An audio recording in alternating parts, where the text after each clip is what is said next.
They warned me never to touch another man's food. But what I stole that day wasn't just a sandwich, it was an invitation to something hungry.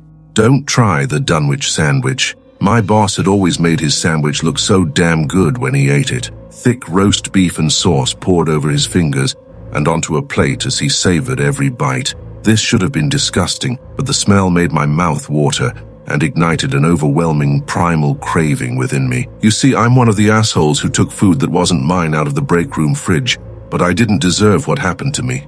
I'd left my lunch sitting on the table at home that morning. Money was short, and I had less than $1 in change, not even enough for a bag of chips.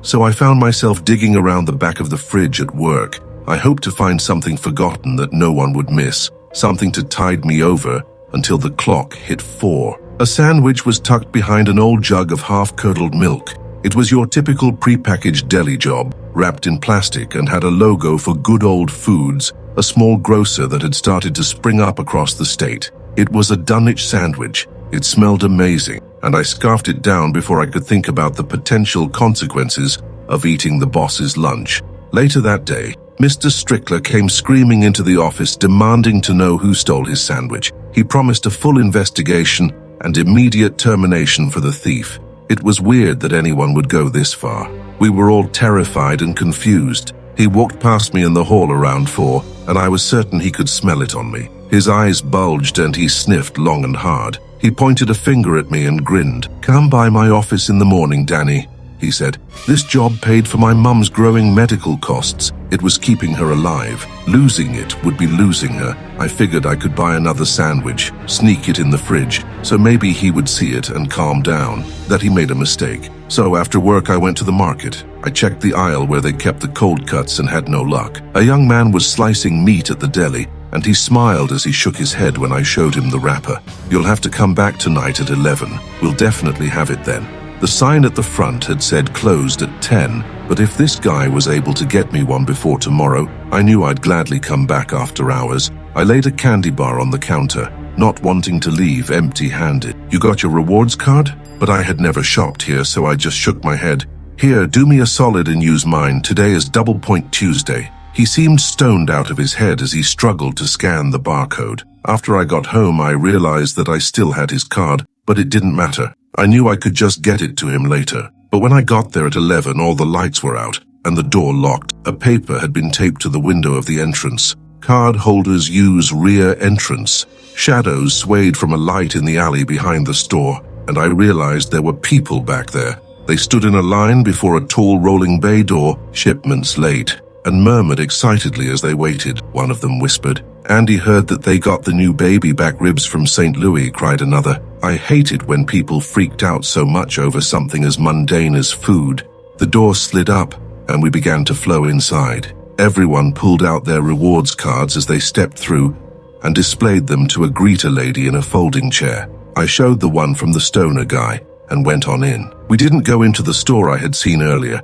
This door led down under the main floor to a whole other grocery store, one you'd never see if you used the normal entrance. The products here were so different.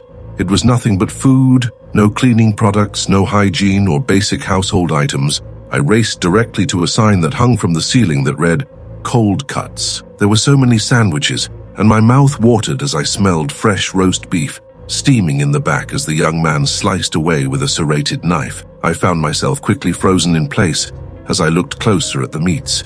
It was a pack of bacon that caught my eye. I picked up the package and couldn't look away. On the front was a smiling family that knelt on a large wooden platform, with their arms around each other's shoulders in a massive embrace. A thing with enormous jaws stood behind them in bib overalls, and a strand of wheat sticking out of its maw. In the center of the family, the smallest child had its wrists and ankles tied together with an apple in its mouth. Shub Therith's organic human bacon. My heart thudded as I looked closer at everything around me.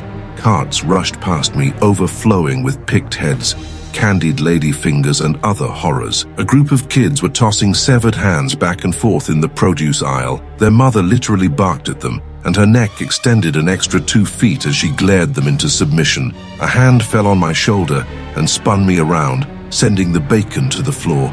"Danny, Danny, Danny," Mr. Strickler said softly as he bent down to pick it up. I'm so sorry to see you making such bad choices. I'd honestly always expected better of you. I waited for him to shriek in unknown tongues and offer me to the young cook in the back, but he didn't.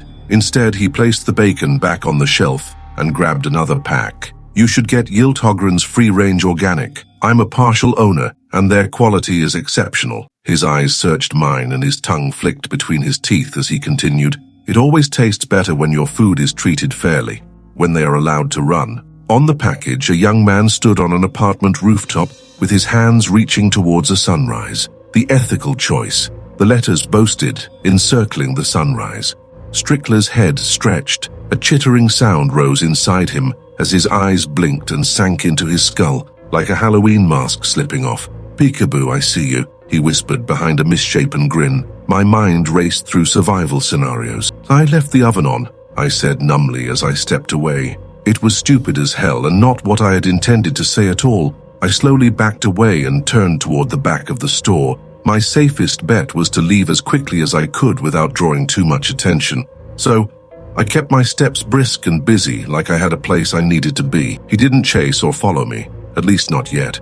I kept checking my mirrors the whole drive home. I locked every door and window in my apartment, pulled all the blinds and curtains tight. A thought plagued my mind and made my flesh crawl. All of the details about the bacon, the surgical precision it had been sliced, the heat-sealed packaging, and the shipment the people were so excited for. This was mass production. An industry sleep was impossible that night. I called into HR in the morning and quit my job. Next, I checked in with a local temp agency and took a job at a call center. It was a horrible downgrade, but without income, I was certain my mom would die. Eventually, I relaxed, grateful for the smaller paycheck if it meant never having to see Mr. Strickler again. But then another temp started at a desk 2 rows from mine. It was him. Mr. Strickler looked back at me and smiled as he took a big bite out of a sandwich, one that dripped red sauce onto his desk. I quit the same day. My next job was directing traffic as a road worker. A few days in, I heard a familiar voice crackle through on the 2-way radio. "Peekaboo."